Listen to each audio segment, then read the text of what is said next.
बाबा साहब ना, क्या बात है। सब लोग खा पी के ऐसे लगा साथ मैं 2:30 बजे के आया जो इतने बैठे हो तो अभी तक बैठे हो आप लोग, तो जाके खा के घर से आ गया फिर भग जाता।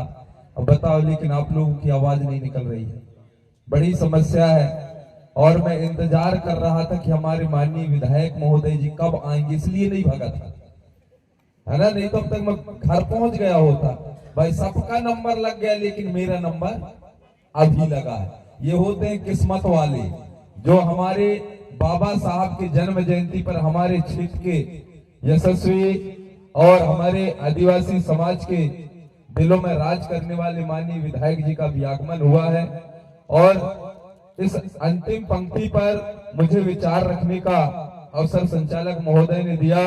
उसके पूर्व इस गोंडवाना भुइया में जन्मे तमाम महापुरुष ज्योतिबा फुले जी, सावित्रीबाई फुले, संत रविदास, संत कबीरदास, ऐसे तमाम महापुरुषों को मैं नमन वंदन सेवा जोहार करते हुए सेवा जोहार करता हूं। सिंबल ऑफ नॉलेज, दुनिया के सब पूरे दुनिया में सबसे ज्यादा पढ़ा लिखा ऐसा विद्वान, नारियों की मुक्ति के दाता, हिंदू कोडविल का जो सलाहकार, ऐसे महान विधाता हमारे भगवान, हमारे आदिवासी समाज एसटी एससी ओबीसी दलित पिछड़ा सभी का हमारे मसीहा बाबा भीमराव अंबेडकर के चरणों में नतमस्तक सेवा जोहार वंदन करते हुए सेवा जोहार करता हूं। मुझे जन्म देने वाले मेरे माता पिता, जिनके आशीर्वाद से आज इस छोटे से गांव से निकलकर अलग अलग राज्यों में, और जैसे बिहार, छत्तीसगढ़, महाराष्ट्र, बिहार में मेरे साथ ये बहू बन गई है। पहले मेरे साथ में नृत्य करने जाती थी, अब बहू बन गई है। बहू भी मेरे साथ बिहार गई है, वहां 2 बार मेरा कार्यक्रम हुआ 5-5 दिन का। ऐसे हमारे गायिका मरावी जी और हमारे सम्मानीय गोंडवाना मिनी लहरी बालसाह मरावी जो हमारे भूमिका गुरु भी हैं, और सम्मानीय हमारे तोमर साहब गायक महोदय गोंडवाना गीत गायक, और उनके तमाम टीम को साधुवाद जोहार वंदन करते हुए जोहार करता हूं कार्यक्रम के अध्यक्ष परम सम्मानीय मामा प्रस्ते जी, और हमारे इस कार्यक्रम के मुखिया, आज जो दिन और रात कार्यक्रम के मुख्य अतिथि के रूप में अभी लगभग 12 बजे हमारे बीच में उपस्थित हुए परम सम्मानीय माननीय विधायक महोदय, सिहोरा विधानसभा के हमारे लाडले विधायक सम्मानीय संतोष वरकरे जी, आपको भी साधुवाद सेवा जोहार करते हुए नमन वंदन करता हूं। उनके साथ में चलकर आए हमारे मंडल अध्यक्ष जो मार्को जी हैं, हमारे बहुत अच्छे मित्र भी हैं, रिश्तेदार भी हैं, ऐसे हमारे सहयोगी करता जो रात दिन हमारे सम्मानीय विधायक जी के साथ में सहयोग प्रदान करते हैं, उन्हें भी साधुवाद जोहार करते हुए जोहार करता हूं सम्मानीय यादव जी, और उनके साथ में चलकर आए समस्त सामाजिक कार्यकर्ता बंधु और जितने भी हमारे आयोजक मंडल के कार्यकर्ता हैं, आप सभी को साधुवाद जोहार करते हुए एक बार आप लोग जोरदार नारा लगाएंगे। लगाओगे कि नहीं लगाओगे? लगाओगे ना? अभी मैं सुन रहा था कि संविधान की रक्षा कौन करेगा? कौन करेगा? बस एक अकेले, और बाकी थोड़ी हाथ उठाइए कि हम लोग करेंगे करके। हाथ उठाइए। अभी हाथ उठाई रहना चाहिए, नीचे न भाव चाहिए। बहुत देर से मैं देख रहा हूं, सब बिल्कुल सच्चे आ रहे हैं, है ना? उठाइए अच्छे जोर से। इस मसीहा ने आप सभी के मान और सम्मान के लिए 4-4 बच्चों को कुर्बान कर दिया। बताइए, ऐसे मसीहा रात दिन मेहनत करके पढ़ लिख करके, और जिन्होंने आज हमको यहाँ बैठने बोलने का स्वतंत्रता समानता का अधिकार देने वाले बाबा साहब का हम लोग 135वीं जन्म जयंती मना रहे हैं। तो हम थोड़ी देर के लिए हाथ नहीं उठा सकते क्या? उठा सकते हैं ना? जब इनकी जीवनी के बारे में बताया जाता है तो आंखों से आंसू आ जाते हैं। 2 लाइन में बताने का प्रयास करूंगा। हमारे वाद्य कलाकार भी बैठे हुए हैं। संविधान की रक्षा कौन करेगा? संविधान की रक्षा कौन करेगा? अब देखते हैं कौन कौन करते हैं, है ना? अब आप लोगन का तो दूसर रक्षा करैया है तो तुम संविधान की रक्षा करिया है। बाबा साहब ने 27 सितंबर 1956 को उन्होंने कहा था कि हिंदू धर्म में मैं जन्म लिया हूं, ये मेरी बस की बात नहीं थी, लेकिन हिंदू धर्म में मरूंगा नहीं, ये मेरी बस की बात है। उन्होंने कौन सा धर्म अपना लिया था फिर? बौद्ध धर्म। कौन सा धर्म? बौद्ध धर्म। और बौद्ध धर्म को बनाने वाला, बौद्ध धर्म के संस्थापक कौन था? गौतम बुद्ध। और गौतम बुद्ध का गुरु कौन था? बस वहीं तक हम लोग सीमित हो गए, आधे अधूरे में अभी लटके हुए। अलार कालम कौन था? अलार कालम। और अलार कालम का गुरु कौन था? धर्म गुरु पहांदी पारी को पार लिंगो। आप सभी जानते भी हैं कि मेरे 5-5 दिन, 1.5 महीना कंटिन्यू कार्यक्रम चले, 5-5 दिन, 4-4 घंटा हमारी इतिहास, हमारे साहित्य को बताने का काम करता हूं। अदर कास्ट के लोग भी आकर के सुनते हैं कि गुरुजी आप हो कहां के। ये सब समाज की देन है, हमारे विद्वानों की देन है, जो मुझे आशीर्वाद दे करके आज देश दुनिया में घूमने के लिए मुझे आशीर्वाद प्रदान किए। तो ऐसे महापुरुष का आज हम लोग जन्म जयंती मना रहे हैं, तो हमको ठानना पड़ेगा, हमारे मन में जुनून होना चाहिए, जज्बा होना चाहिए कि इस भारत भूमि में ऐसे विद्वान का जन्म हुआ। खुशी होना चाहिए कि नहीं होना चाहिए? होना चाहिए ना। लेकिन आज आप देखिए अमेरिका में, आप लोग न्यूज देखे होंगे, अमेरिका में 30 दिन तक वहां बाबा साहब का जन्म जयंती मनाने के लिए पूरी सरकार पूरा पैसा दे रही है। कहां? अमेरिका में 30 दिन तक, चाहे स्कूल हो, कोई सी भी कार्यालय हो, वहां पर बाबा साहब का जन्म जयंती मनाना चाहिए। पूरा खर्चा जो है अमेरिका की राष्ट्रपति, जो वहां का शासन प्रशासन है, पूरा खर्चा उठा रहा है। और आज हम एक दिन, बताइए, चौराई में तो नहीं आए, हमारे माननीय विधायक जी क्या कहेंगे? अब विधायक जी को तो ये लगा होगा कि यार आके सब भाग आ गए। अब मैं जो 2:30 बजे से देख रहा हूं तो इतना से ज्यादा ही नहीं हुए, और कम हो गए लेकिन ज्यादा नहीं हुए। समस्या है कि नहीं है? तो ऐसे में अगर आप लोग चाहोगे भी, विधायक जी आए हैं, जिस प्रकार से हम बाबा साहब को मान रहे हैं, बाबा साहब ने हमारे हक अधिकार के लिए लड़ाई लड़ा, माननीय विधायक जी आपके क्षेत्र के लिए लड़ाई लड़ रहे हैं। कौन कौन ने देखा है ऐसा? पहला विधायक हमारे विधानसभा सिहोरा का, मैं पहला विधायक जिन्होंने विधानसभा में अपनी बात रखा। उन्होंने कहा, किस किस को पता है कौन कौन ने देखा बताइए? बस, बाकी तो कहीं अरे वाही बार कड़िया है ना, सब विधायक बन रहा है कहीं न कहीं। आप लोग देखो, उन्होंने कहा कि हमारे कुन्नम विकास खंड को, जो बाकी 89 जो आदिवासी विकास खंड है, हमारे कुन्नम विकास खंड को 90 नंबर में लाना चाहिए। हमारे कुन्नम विकास खंड को आदिवासी क्षेत्र घोषित किया जाए, ये माननीय विधायक जी ने कहा है। और जाकर के विधानसभा में, और आज तक मेरे पास रिकॉर्डिंग है, मैं जब से होश संभाला हूं, जब से राजनीति को जाना हूं, किसी विधायक ने विधानमंडल में या विधानसभा में या किसी सांसद ने कभी जय बड़ादेव नहीं बोला। बोला है? बताइए कौन ने बोला है? कोई विधायक नहीं बोले। लेकिन माननीय हमारे विधायक जी ने अंतिम लास्ट में जब उनका उद्बोधन समाप्त हुआ, तो उन्होंने बड़े गर्व के साथ में कहा, जय भारत, जय बड़ादेव। अब बताइए, ऐसे विधायक हमारा होना चाहिए कि नहीं होना चाहिए? अब कई लोगों को लगता है कहीं गुरुजी तो राजनीति से मतलब ही नहीं रखता, लेकिन ये बीजेपी वालों का सपोर्ट कर रहा है। ऐसा भी लगता होगा कि नहीं लगता होगा? मैं सपोर्ट नहीं कर रहा हूं, मैं हमेशा सच्चाई की बात करता हूं।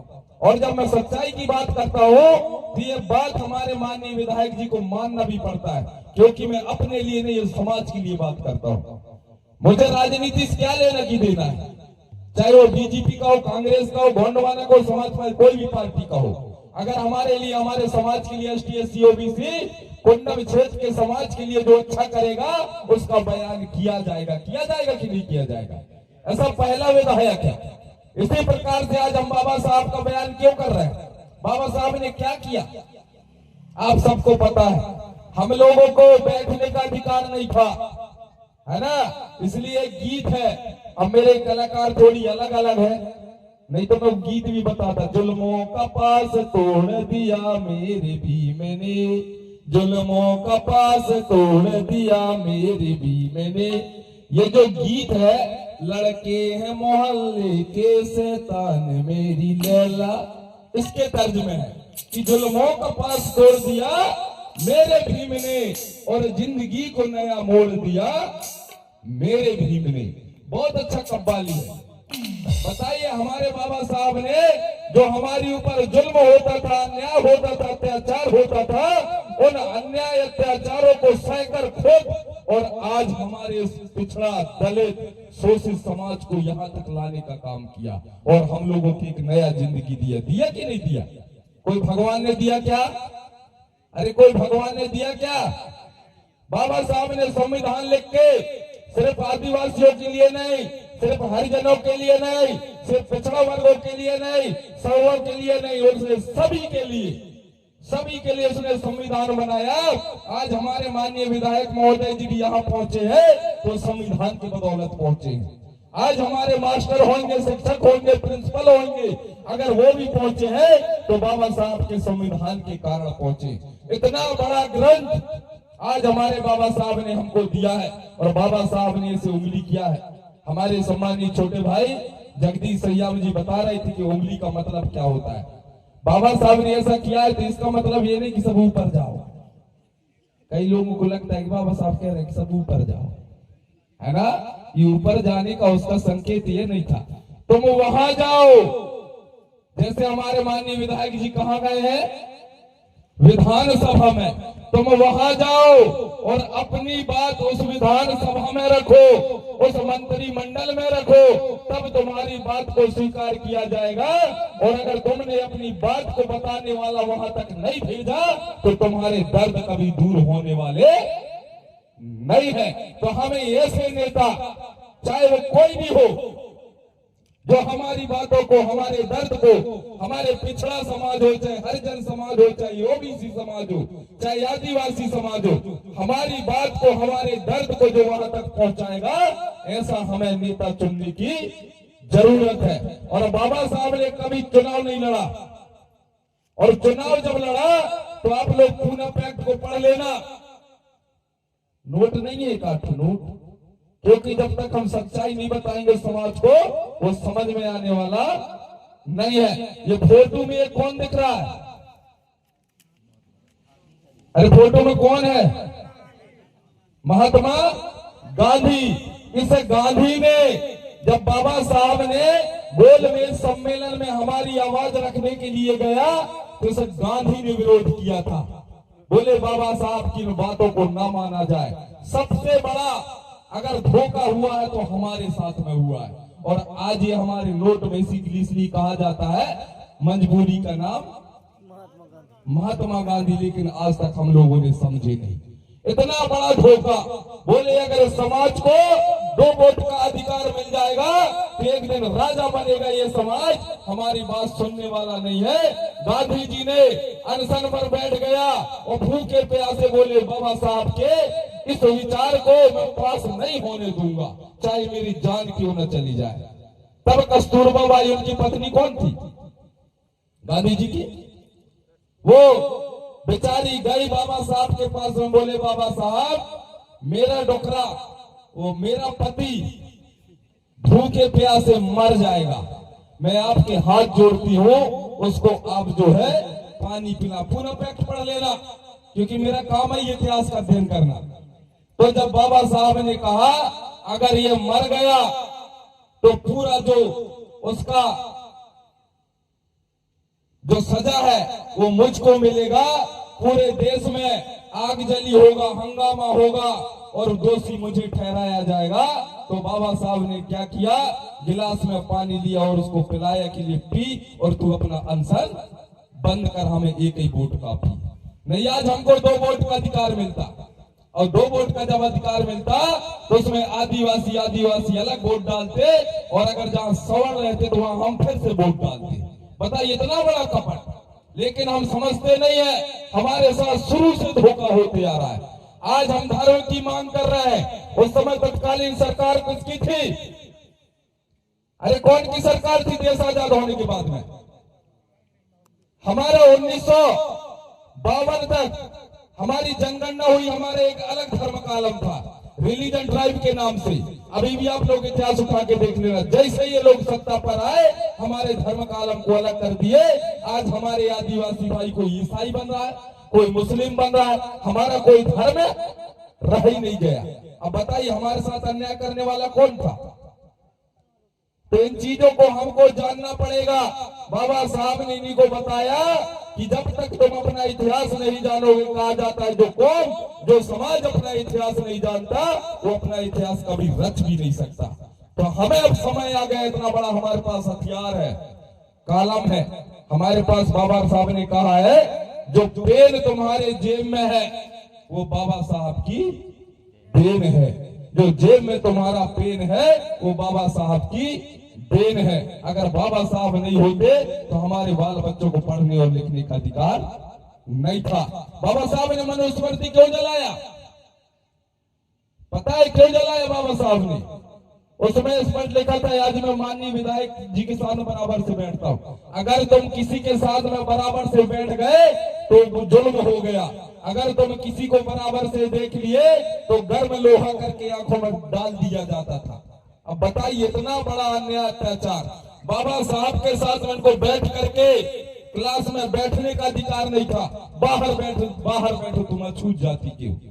अब बताइए समय जात पात बना दिए। बाबा साहब बाहर बैठकर बेचारे पढ़ाई लिखाई की और दुनिया का सबसे सिंबल ऑफ नॉलेज के नाम से जाने जाते, सबसे ज्यादा पढ़ा लिखा व्यक्ति, ऐसा विद्वान, ऐसा भगवान हमारे देश में जन्म हुआ और हमारे लोग अभी भी बाबा साहब को नहीं जानते। ये हमारी समस्या है। जब गोलमेज सम्मेलन में बाबा साहब को जाना था तो बाबा साहब का दूसरे नंबर का बच्चा खत्म हो जाता है। और जब बच्चा खत्म हुआ तो रमाबाई उनकी पत्नी बोली कि बाबा साहब आपका बालक यहाँ खत्म हो गया है, उसका यहाँ पर लाश पड़ा हुआ है और आप जो है गोलमेज सम्मेलन में जा रहे हो, वहां लाश पड़ा हुआ है बाबा साहब के बच्चे का, और बाबा साहब बोले मेरे को गोलमेज सम्मेलन में जाना है। रमाबाई रो रही थी कि बाबा साहब इसका अंतिम संस्कार कर लें, इसके बाद में आप जाना। बोले रमाबाई आज तो यहाँ एक बेटा मरा है, अगर मैं गोलमेज सम्मेलन में नहीं जाऊंगा तो मेरे देश के हजारों बेटा और बेटी मर जाएंगे। अब बताइए अपने बच्चे को छोड़ करके, और बाबा साहब इस समाज के लिए, इस मानव समाज के लिए ग्रंथ लिखने के लिए, अपने बात रखने के लिए गोलमेज सम्मेलन में गए थे। रमाबाई बेचारी क्या की, उनके पास कफन रखने के लिए कपड़ा नहीं था। रमाबाई ने अपने पल्लू का कपड़ा फाड़ करके और कफन बनाया और अपने बच्चे को कफन उड़ा करके और उसका अंतिम संस्कार करती। कोई ऐसा कर सकता है क्या? बताइए, इतना बड़ा त्याग। और हम लोगों को बीबी और टीबी से मतलब, हमारे घर में मस्त टीवी होना चाहिए, मस्त बीबी होना चाहिए।